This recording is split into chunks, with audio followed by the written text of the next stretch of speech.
The fast-moving developments in the investigation into that jet shot down. 298 lives lost, 80 of them children, 3 of them infants. And tonight here, the stunning images. One man standing amid shreds of the fuselage, a telephone pole there in the shape of a cross off in the distance. Rescuers overcome by what they saw, what they witnessed at the scene all day. And tonight, everywhere, reminders of the lives stolen. The flight was headed to Kuala Lumpur, and you can see the tour books, the maps from families on their trip.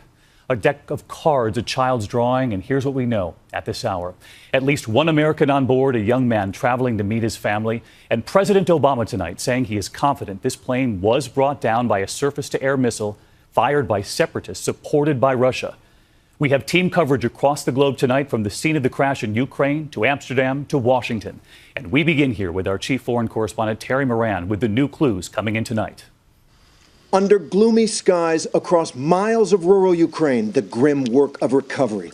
An I Heart Amsterdam t-shirt, a Disney backpack, a baseball cap testified silently to the unspeakable loss here.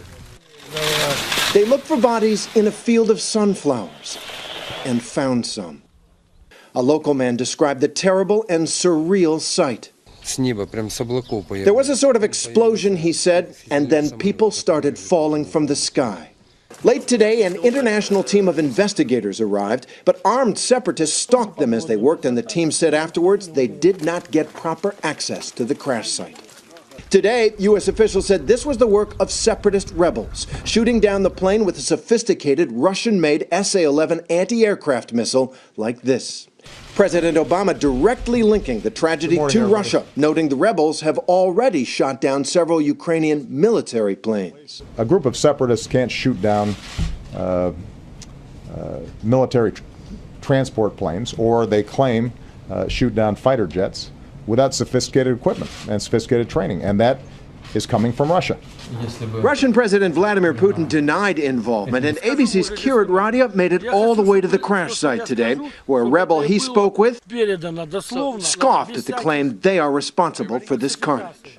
Among the dead, top AIDS researchers headed to a conference, passengers from at least 11 nations, including that one American, and 80 children, their bodies now marked like all the others, with white flags waiting to be collected and brought home. David, tonight this city is preparing for an awful task. This is where the bodies will be brought. This is where the loved ones will come to claim them, while the living who remain behind will try to fathom what really happened and who is responsible for this atrocity.